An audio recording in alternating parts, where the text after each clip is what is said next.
Assalamualaikum warahmatullahi wabarakatuh. Kami dari kelompok 4 ingin mempresentasikan hasil kerja kelompok kami yang berjudul Siklus Perencanaan Program Pendidikan. Sebelumnya saya ingin memperkenalkan anggota kelompok saya. Yang pertama, Asmaus Solihah, yang kedua Muhammad Ramzi Khoir, dan saya sendiri Ratna Dewi Wulandari. Untuk materi yang pertama, saya akan menjelaskan mengenai pengertian siklus perencanaan program pendidikan. Siklus perencanaan program pendidikan merupakan suatu kegiatan perencanaan pendidikan yang bersifat sistematik dan sekuensil. Maksudnya, kegiatan-kegiatan dalam penyusunan dan pelaksanaan rencana pendidikan memerlukan tahapan-tahapan sesuai dengan karakteristik rencana yang sedang dikembangkan.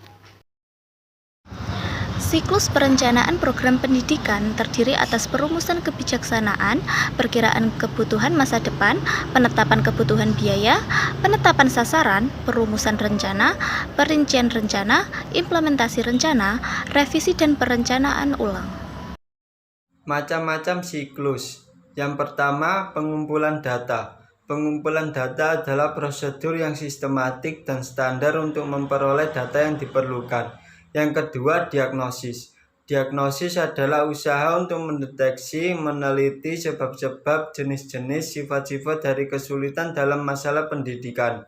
Yang ketiga, perumusan kebijakan. Kebijakan merupakan suatu pembatasan ruang gerak tentang apa-apa yang akan dijadikan keputusan oleh orang lain.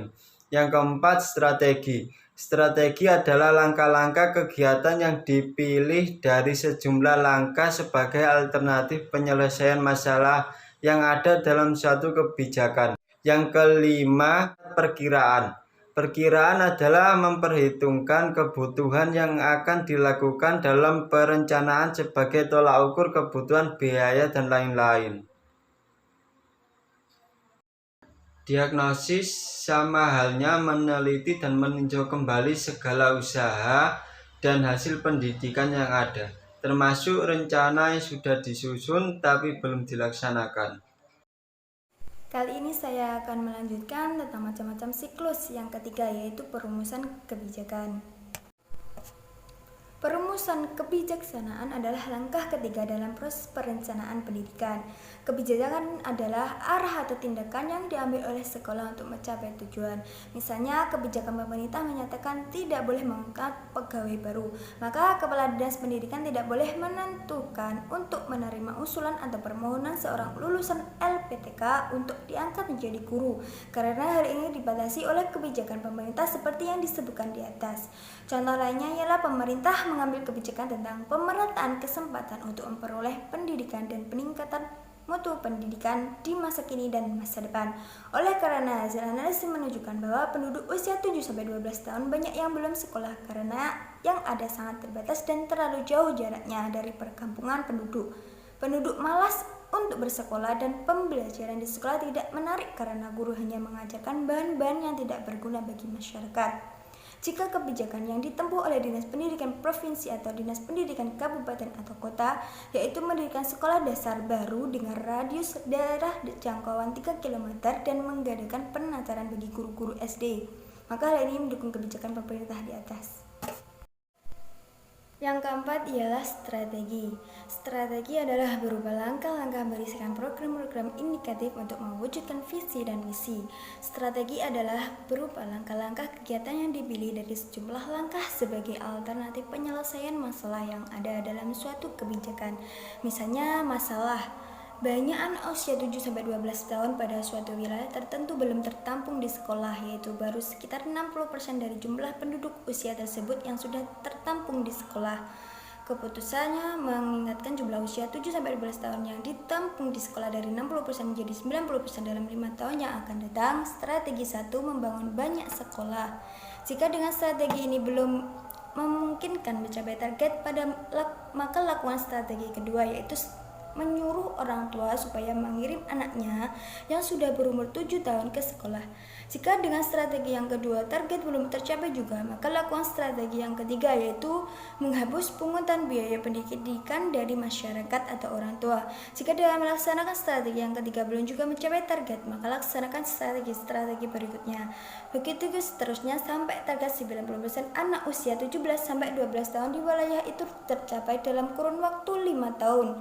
Perencanaan pendidikan memiliki posisi sebagai penasihat teknis dalam bidang pembangunan pendidikan, sehingga tidak memiliki kapasitas untuk membuat kebijakan di luar bidang tugasnya. Garis-garis kebijakan ditentukan oleh orang-orang yang merupakan politisi atau birokrasi pada eselon tertentu dalam suatu kementerian terkait seperti Menteri Kemendikbud, Kepala Dinas Pendidikan Provinsi, Kepala Dinas Pendidikan Kabupaten atau Kota, dan lain sebagainya. Dalam hal ini, perencanaan pendidikan berperan sebagai konsultan pendidikan yang harus memiliki kemampuan untuk meyakinkan para pengambil kebijakan akan pentingnya penyelesaian permasalahan pendidikan bagi upaya pembangunan bangsa di masa depan. Yang kelima yaitu perkiraan. Ketika kebijakan bidang pendidikan sudah digariskan dan disahkan, langkah-langkah selanjutnya adalah menjabarkan kebijakan tersebut menjadi kebutuhan-kebutuhan. Tugas perencanaan pendidikan menjabarkan kebijakan pemerintah tersebut menjadi kebutuhan-kebutuhan menurut dimensi-dimensi yang harus diketahui untuk memperkirakan kebutuhan-kebutuhan pendidikan di masa depan adalah sebagai berikut. 1. Jumlah orang yang harus dilayani termasuk kebutuhan-kebutuhan atau keinginan-keinginannya. Yang kedua yaitu jumlah, bentuk, dan besarnya lembaga-lembaga atau program-program yang dibutuhkan untuk maksud tersebut. Yang ketiga yaitu jumlah kompetensi dan persyaratan kerja bagi mereka yang akan menggurui dan melaksanakan pembelajaran. 4. Alat-alat pendidikan, misalnya buku, alat peraga, alat laboratorium, dan alat-alat pelajaran lainnya. Yang kelima yaitu prasarana dan sarana pendidikan, misalnya gedung, ruang kelas, meja, kursi, perpustakaan, dan lain sebagainya. Yang keenam, pembiayaan pendidikan termasuk beasiswa, SPP, uang pangkal, dan sebagainya. Yang ketujuh, layanan pendukung seperti listrik. Semoga video kali ini bermanfaat bagi teman-teman sekalian. Terima kasih. Apabila ada kesalahan dari kelompok kami, mohon dimaafkan. Wallahul muwaffiq ila aqwamit thoriq. Wassalamualaikum warahmatullahi wabarakatuh.